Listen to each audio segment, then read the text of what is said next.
Shri Venkateswara gold తాకట్టులో ఉన్న మీ బంగారాన్ని విడిపించి కొనబడును. Divya diamonds, origin for genuine, certified and effective gems. Right. ఇప్పుడు మనకి హిందూ టెంపుల్స్లో కొన్ని కార్యకలాపాలు ఉంటాయి. అసలు దానిలో ఏం చేయొచ్చు తెలియకుండా ఏమేం చేస్తున్నాము, చేయకుండా కూడా ఏమైనా ఇప్పుడు ప్రజెంట్ ఆచరణలో ఏమన్నా చేస్తున్నామా, వాటి గురించి ఒక్కసారి ఎక్స్ప్లెయిన్ చేయండి. అయితే గుడికి వెళ్తాం కదా, గుడిలో మనకి బలిపీఠం కనిపిస్తుంది. ఓకే. బలిపీఠం అంటే చాలా మంది ఏమనుకుంటారు, జంతు బలి ఇవ్వడానికి అని అనుకుంటారు. కానీ అక్కడ బలి ఇవ్వాల్సింది జంతువులని కాదు, కామ క్రోధ లోభ మోహ మద మాత్సర్యాలని ఉంటాయి. వీటిని మనం బలిచ్చి గుడిలోకి వెళ్ళాలి అని చెప్తారు. ఈవెన్ ఇప్పుడు 7 కొండలు మనం ఎక్కాలి పైకి, తిరుపతి దగ్గరికి. ఒక్కొక్క కొండ ఎక్కినాక మనం ఏమి మనలో నుంచి వదిలేసుకొని ఎక్కాలి అనేది దాని చరిత్ర చెప్తుంది అన్నట్టు. అలా అంత పైకి వెళ్ళినాక మనకు ఉండేది ఆనంద నిలయం. తిరుపతిలో మనం వెంకటేశ్వర స్వామి ఇది ఏదైతే ఉంటుందో విమానం, దాన్ని ఆనంద నిలయం అంటారు. అందుకే మీరు చూస్తే ఎంత రష్లో మనం వెళ్ళినా సరే మనకు కలుగుతుంది ఒక ఆనందం స్వామిని చూశాక. ఒకసారి ఆ మూర్తిని చూసి బయటకు వచ్చాక మనం పడ్డ కష్టం అంతా మర్చిపోతాం. ఇది ఎప్పుడు అనుభవంలోకి వస్తుంది, మన మీద మనకి ఇంట్రెస్ట్ లేనప్పుడు, మనం ఈ దేహం నేను కాదని అనుకున్నప్పుడు ఆ మూమెంట్లో మనకి ఆనందంగా అనిపిస్తుంది. అందుకే మనం అక్కడికి వెళ్ళినప్పుడు ఆనందం పొందుతున్నాం. సేమ్ గుడికి వెళ్ళినప్పుడు కూడా ఇవి వదిలేసాం అనుకోండి, కామ క్రోధ లోభ మోహ మద మాత్సర్యాలు వదిలేసినప్పుడే మనకి అక్కడ ఏముందో మనం తెలుసుకోగలుగుతాం. ఇంట్లో కూడా మనం దేవుణ్ణి పూజించవచ్చు, కూర్చొని నామజపం కూడా చేయొచ్చు, ధ్యానంలో కూడా దేవుణ్ణి చూడొచ్చు. కానీ అలా చూసే శక్తి మానవులకి లేదు కాబట్టి ఒక గుడి పెట్టారు.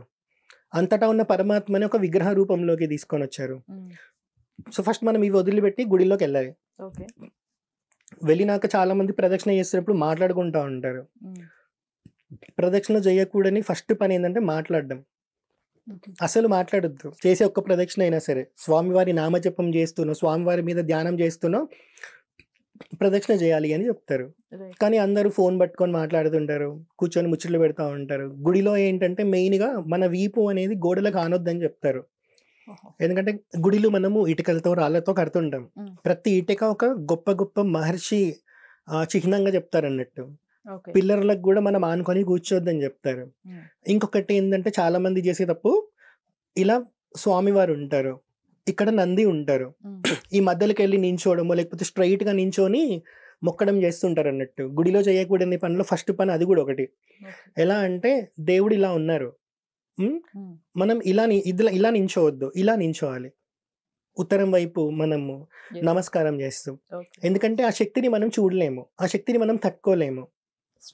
స్ట్రైట్ గా ఇట్లా డైరెక్ట్ అభిముఖం అంటాం కదా, ఇట్లా స్ట్రైట్ గా చూడొద్దని చెప్తారు అన్నట్టు. సో స్వామి ఈస్ట్ కి చూస్తున్నారు అనుకోండి, మనం నార్త్ కి చూసి మొక్కాలి. ఇప్పుడు సాష్టాంగం చేస్తారు, చేసినప్పుడు ఏం చేస్తారు, అప్పుడు కూడా చేతులేమో స్వామివారి వైపు ఉంటాయి, కాళ్ళేమో నందిని చూపిస్తూ ఉంటాయి. అప్పుడు నందికి మనం ఇన్సల్ట్ చేసినట్టే కదా. అప్పుడు కూడా ఏం చేయాలంటే ఈ యాంగిల్లో స్వామివారు ఇలా ఉంటే మనం ఇలా ఉండాలన్నట్టు. అదొకటి. లేదు సాష్టాంగం చేసినప్పుడు ఈ వెనక కూడా ఎవరైనా దేవత ఉన్నారా, విగ్రహం ఉందా, అది కూడా చూసుకొని సాష్టాంగం చేయకపోతే మంచిది అని చెప్తారు. సో ఇవన్నీ చిన్న చిన్న థింగ్స్. ఎందుకంటే దేవుడి దగ్గర ఇప్పుడు మనకి ఇంట్లో పీస్ఫుల్నెస్ దొరకట్లేదని గుడికి వెళ్తాం. అక్కడ గుడిలో ఆ పవర్ ఉంది కాబట్టి మనం వెళ్తున్నాం. ఇంట్లో దొరకని శాంతి మనకు అక్కడ దొరుకుతుంది అంటే ఏంటి దాని అర్థం? అక్కడికి వెళ్ళినా కూడా మనం ఇంట్లో చేసే పనులే చేస్తా అంటే కుదరదు కదా. ఇంకొకటి, తీర్థం ఎలా తీసుకోవాలి చాలా మందికి తెలియదు. ఒకవేళ అయ్యగారు చెప్తుంటే తిడతారు, నువ్వెవరు నాకు చెప్పడానికి అన్నట్టు మాట్లాడుతున్నారు ఈ మధ్య. ఇంకొకటి ఏంటంటే తీర్థం తాగాక నెత్తికి ఇలా రాసుకుంటారు. తీర్థం ఎప్పుడు అలా రాసుకోవద్దు. ఎందుకు అని అంటే ఇక్కడ బ్రహ్మస్థానం ఉంటుంది కదా, దాన్ని ఇన్సల్ట్ చేసినట్టు. కాబట్టి తీర్థం తీసుకోవాలి, లేకపోతే చేతులతోనో కర్చీఫ్తోనో రాసుకుంటే సరిపోతే, లేకపోతే హ్యాండ్ వాష్ చేసుకుంటే అయిపోతుంది. చాలా మంది ఏదో ఇలా చల్లుకుంటారు, వాళ్ళెంగిల్ వాళ్ళే చల్లుకుంటారు, ఏందో అర్థం కాదు అలా. ఇప్పుడు శివాలయాల్లో ఉంటాయి, శివాలయాల్లో ఏంటంటే హారతి ఇస్తారు కదా, ఈ శివుని ఎవరైతే ఫాలో అవుతారో లైక్ వాళ్ళు ఏంటంటే హారతిని ఇలా ముట్టుకుంటారు, ప్రాబ్లం లేదు. వైష్ణవులు ఉంటారు, సో అది ఆ టెంపుల్ అలా ఉంది. ఇప్పుడు వైష్ణవులు ఏం ఫాలో అవుతారంటే ఆ హారతిని ఇలా మొక్కుకోకుండా ఇలా దండం పెట్టుకుందాం అనుకుంటారు అన్నట్టు. ఇది ఒకటి ఉంటుంది. మనం ఏ గుడికి వెళ్తున్నాం ఆ గుడిలో ఆ రూల్స్ ఎలా ఉన్నాయి కూడా మనం తెలుసుకోవాలి. అని ఒక దగ్గర అది చేస్తున్నామని అన్ని దగ్గర కూడా అది చెయ్యొద్దు. అదొకటి. ఫస్ట్ నేను చెప్పినట్టు ప్రదక్షిణ అది చాలా ఇంపార్టెంట్ కదా. సో అది చేసినప్పుడు అయితే అస్సలు ఎవరితో మాట్లాడొద్దు. ఇట్లాంటివన్నీ చాలా చిన్న చిన్నవి ఉంటాయి. మనం ఈ చిన్న చిన్న దాంట్ని కూడా మనం తెలుసుకోలేక అక్కడికి పోయి తప్పు చేస్తూ ఉంటాం అన్నట్టు. ఇప్పుడు మనము ఫస్ట్ మాట్లాడుకున్నట్లు టెంపుల్ కి వెళ్ళేదే సగం మనశ్శాంతి కోసం వెళ్తుంటాము. అలాంటి టైంలో వెళ్ళినప్పుడు కొన్ని టెంపుల్లో జరిగేవి ఏవైతే ఉన్నాయో లైక్ బలి ఇప్పుడు నిషేధం అనుకోండి, ఈ బలులు కానివ్వండి, ఇప్పటికీ కొన్ని ఈ ఉత్సవాల టైంలో మనం చూస్తుంటాం అవును. ఈ టైప్ ఆఫ్ అక్కడే వంట ఉంటుంది. ఇంకా ఎక్స్ట్రా తెలంగాణ లాంటి ప్రాంతాల్లో వేరేవి కూడా యాడ్ ఆన్స్ అయ్యి అవును, ఉంటాయి. సండే వస్తే చాలు పిక్నిక్ పోయినట్టు గుడిలో వెళ్ళి చేస్తానన్నట్టు. ఒక ఫ్రెండ్స్ గ్యాంగ్ ని తీసుకొని అవును, వెళ్ళిపోయి అక్కడే తినడం తాగడం చేస్తున్నారు. తినటం తాగటం చేస్తున్నారు. ఈ కల్చర్ ని అంటే కల్చర్ అనుకోవాలా, లేకపోతే దీన్ని ఎలా తీసుకోవాలంటారు? ఒకప్పుడు బలి అనేది ఏంటంటే అవసరం వచ్చినప్పుడు మాత్రమే ఇచ్చేవాళ్ళు. దేశానికి ఏదో ప్రాబ్లం వస్తుంది, ఊరికి ఏదో ప్రాబ్లం వస్తుంది. గ్రామదేవత ఎక్కడ ఉంటారు? చాలా మటుకు ఊరు పొరిమేరలోనో ఊరు మిడిల్లోనో ఉంటారు. సో అది అక్కడ వరకు అది అక్కడ వరకు రిస్ట్రిక్ట్ చేస్తే సరిపోతుంది. కానీ ఇప్పుడు ఏమైందంటే ఇది ఒక వంక పెట్టుకున్నారు అన్నట్టు, నాన్ వెజ్ తినాలి, సో దేవుడికి అర్పిస్తే అది ప్రసాదం అయిపోతుంది, ఇలా చేశారు అన్నట్టు. ఫస్ట్ థింగ్ ఏంటంటే మనకి బలిపీఠం ఉంటుందని చెప్పాను కదా, దాని మీద బలిచ్చేది జంతువులని కాదు.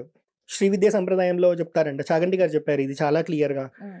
ఏం బలి ఇవ్వమంటారంటే ఓ దున్నపోతుని, ఓ నల్ల పిల్లిని, ఒక మేకని బలి ఇవ్వమని చెప్తారు. ఇక్కడ బలి అని అంటే వాటిలో ఉన్న గుణాలు మనలో కూడా ఉంటాయి కాబట్టి వాటిని బలి ఇవ్వమని చెప్తారు. దున్నపోతుని ఎందుకు బలి ఇవ్వమంటారు అని అంటే అది పిరికిగా ఉంటుంది. సో పిరికిగా ఉండడం మన ధర్మంలో లేదు. యుద్ధం వచ్చినా సరే ఎదురుకెళ్ళి నించొని యుద్ధం చేయమని చెప్పారు. సో పిరికితనం ఏదైతే ఉంటుందో దాన్ని బలియమని చెప్పారు. మనిషికి డైరెక్ట్ చెప్తే ఈగో వస్తుంది కదా, అందుకే జంతువులని లింక్ చేసి చెప్పారు అన్నట్టు. అసలు ఇక్కడ మనం సిగ్గుపడాలి, జంతువులతో కంపేర్ చేసి దీంట్లో ఉన్నది మీలో ఉంది కాబట్టి అది తీసేయండి అని చెప్పినప్పుడు.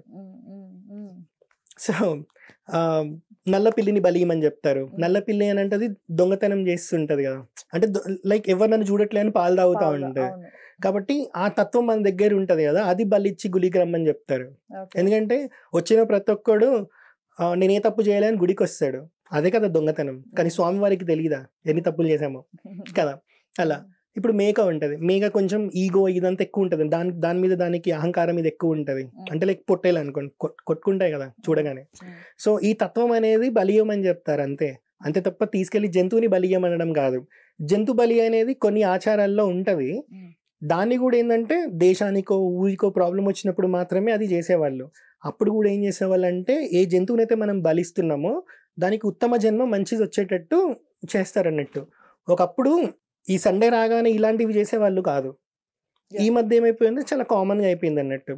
సో ఆ పద్ధతి అక్కడ ఉన్నప్పుడు ఆ పద్ధతి ఎంతవరకు చేయాలి అంతవరకే చేస్తే బాగుంటుంది, కానీ దాన్ని ఒక పండగలాగా చేసుకుంటున్నారు. సో అది వెళ్ళి పండగలాగా ఇన్ ద సెన్స్ ఒక పార్టీ లాగా చేసుకుంటున్నారు అన్నట్టు, అది ఆపేస్తే బాగుంటుంది. సో బలి అనేది 2 రకాలుగా ఉంది. మనం ఇప్పుడు కొందరికి ఇంటి దేవత వేరే ఉంటారు, రేణుకా ఎల్లమ్మ ఇలా ఉంటారు కదా. సో అలాంటి వాళ్ళకి అవి ఉన్నాయి, కానీ దాన్ని కూడా ఏ లెవెల్ వరకు తీసుకోవాలి, ఎప్పుడు అవసరమైనప్పుడు తీసుకోవాలి అనేది కూడా చూసుకోవాలి.